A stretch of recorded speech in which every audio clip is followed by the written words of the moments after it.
नमस्कार दोस्तों, knowledge stream और सेंटर ऑफ लर्निंग में आपका स्वागत है। आपके एग्जाम प्रिपरेशन को और बेहतर बनाने की तरफ एक कदम। दोस्तों, आज के लेक्चर में हम एक न्यूज़ के बारे में बात करेंगे जो पिछले 2 दिन से काफ़ी समाचार पत्रों में देखी जा रही है और उस पर मैंने कल एक वीडियो भी बनाया था, लेकिन वो बायलिंगुअल लैंग्वेज में था। मतलब जो स्लाइड थी वो इंग्लिश में थी और बाकी एक्सप्लेनेशन हिंदी और इंग्लिश दोनों में था। तो कुछ मेरे व्यूवर्स ने बोला कि इसको हिंदी में भी बनाइए सर। तो आज ये जो लेक्चर है ये उसी पर बेसिस है, लेकिन ये हिंदी लैंग्वेज में है दोनों, जिसमें डिस्कशन भी हिंदी में होगा और जो स्लाइड है वो भी हिंदी में होगी। अगर आपको इंग्लिश का लेक्चर देखना है तो आप नॉलेज स्ट्रीम की प्लेलिस्ट में जाकर देख सकते हैं।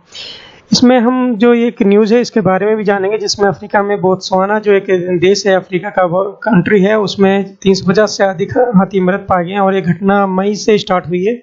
सबसे पहले मई में नोटिस किया गया था हाथी की मृत्यु का।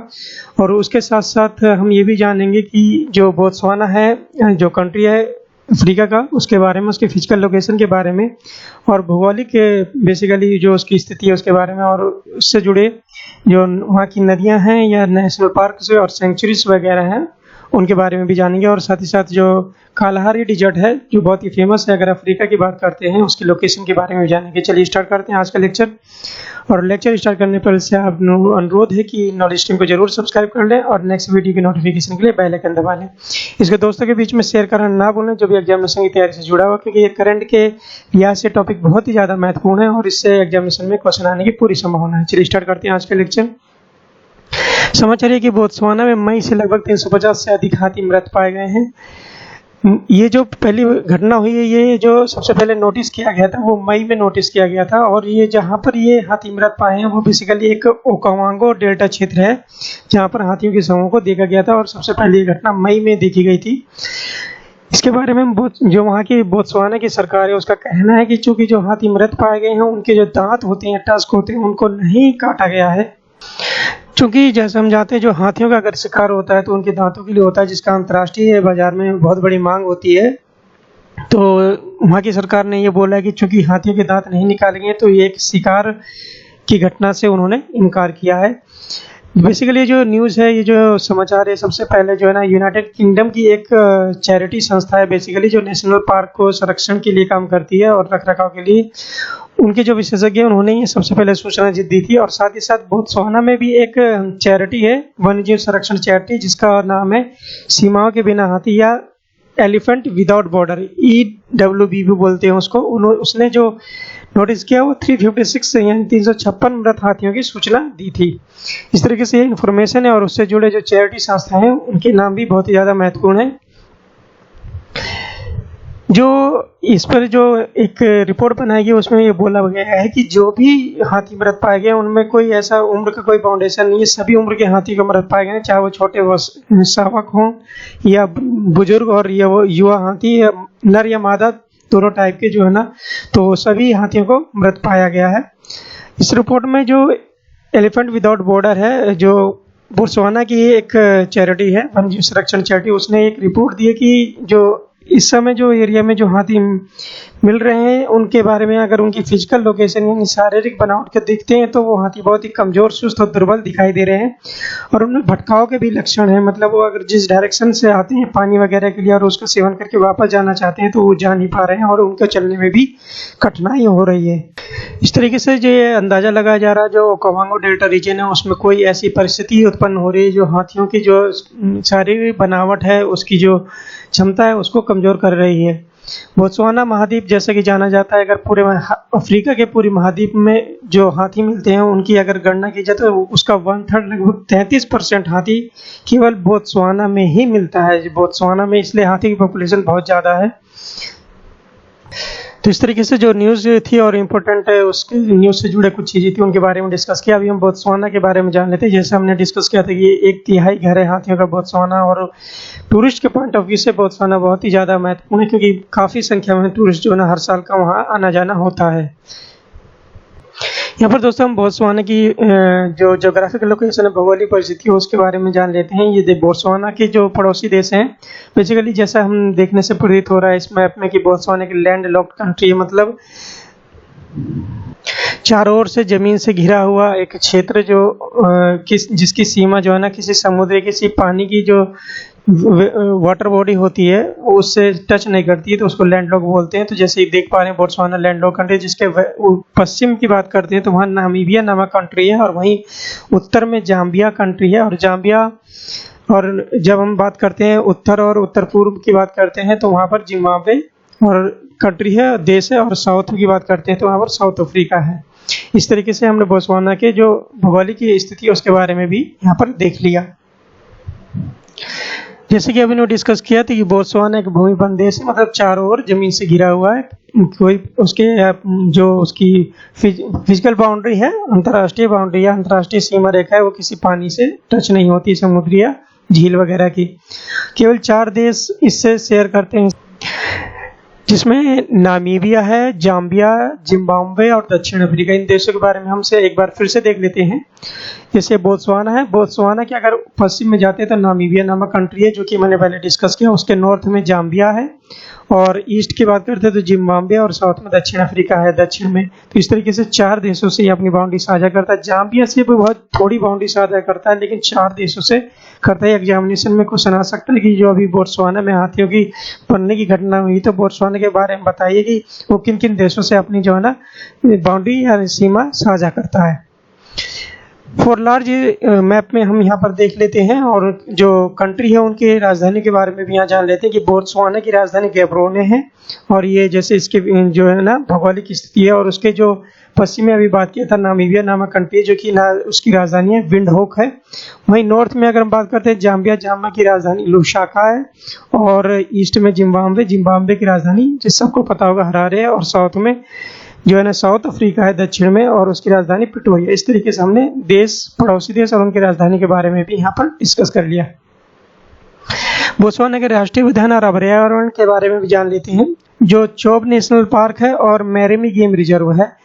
ओकावांगा डेल्टा बेसिकली ये मैरेमी गेम रिजर्व ही में ही स्थित है, जहाँ पर हाथियों को मृत पाया गया है। तो बहुत ही इंपॉर्टेंट है मैरेमी गेम रिजर्व। ये बेसिकली नेशनल पार्क या राष्ट्रीय उद्यान है बोत्सवाना का, और वहीं पर ही ओकावांगा डेल्टा है जहाँ पर हाथी मृत पाए गए। तो ये दोनों ही नेशनल पार्क पर्यटक के पॉइंट ऑफ व्यू से पर्यटन स्थल है, और बहुत ज़्यादा पर्यटक जो है ना यहाँ पर विजिट करते हैं हर साल।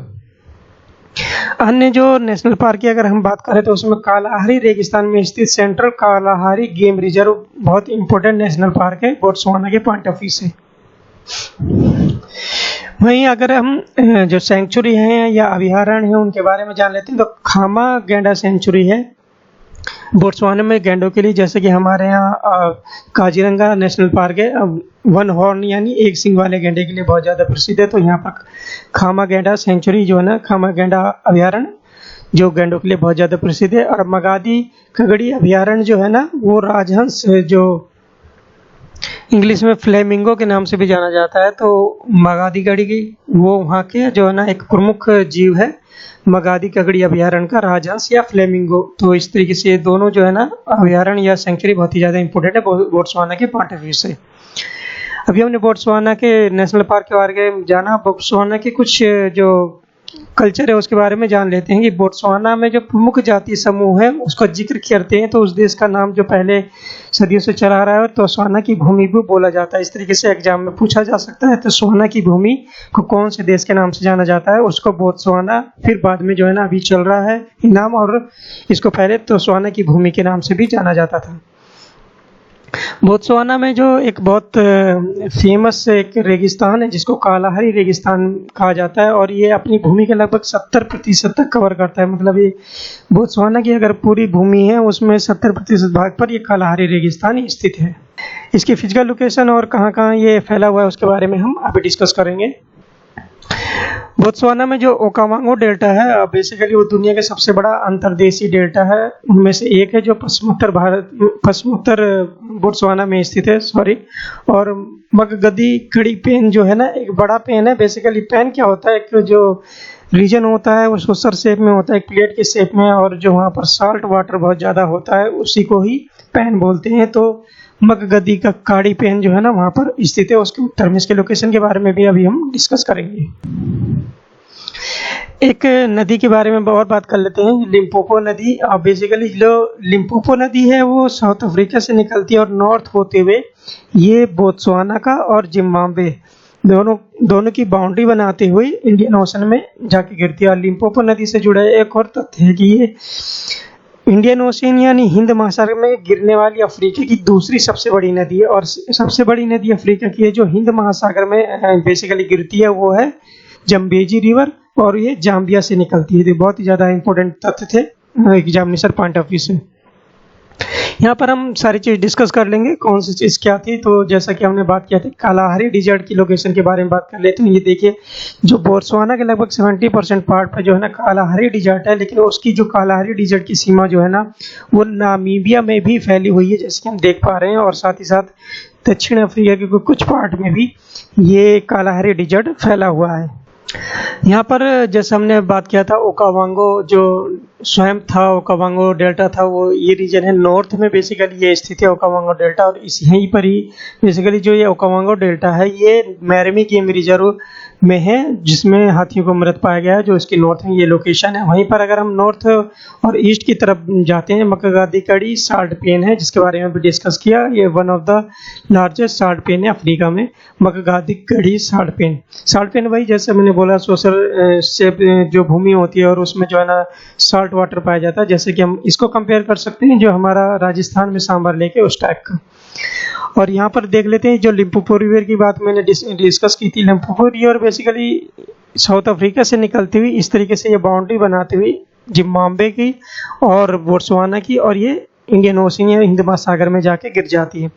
और वहीं ये जम्बेजी रिवर है जो जाम्बिया से निकलती है, जिसको सेकंड लार्जेस्ट रिवर मैंने बोला था। जो हिंद महासागर में सबसे बड़ी जो रिवर है वो जम्बेजी रिवर है, दूसरी लिम्पोपो थी, पहली जम्बेजी सबसे बड़ी रिवर है जो हिंद महासागर में गिरती है। तो जम्बेजी रिवर ही लेक करीबा बनाती है। करीबा लेक जो है ना जाम्बिया और जिम्बाब्वे दोनों के बीच में स्थित है, बहुत ही इंपॉर्टेंट लेक है और कई बार एग्जाम में पूछा जा चुका कि लेक करीबा की भौगोलिक स्थिति क्या है।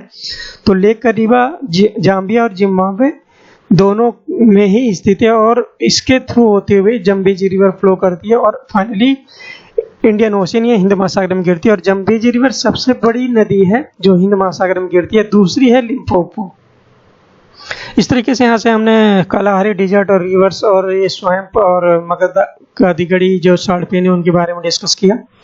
कुछ और बातें जान लेते हैं जो प्रमुख नदियां हैं बोत्सवाना की। नोटवे नदी बहुत ज़्यादा इंपॉर्टेंट है, उसमें गैब्रोन बांध बनाया गया। गैब्रोन जैसा कि हम जानते हैं बोत्सवाना की राजधानी गैब्रोन है, तो गैब्रोन के नाम से वहाँ बांध है। वो किस नदी पर है? वो नोटवे नदी पर है। ये बहुत ज़्यादा इंपॉर्टेंट है, पूछा जा सकता है। और गैब्रोन बांध के द्वारा ही राजधानी जो है उसकी गैब्रोन, उसको पानी उपलब्ध कराया जाता है, वो नोटवे नदी पर स्थित है।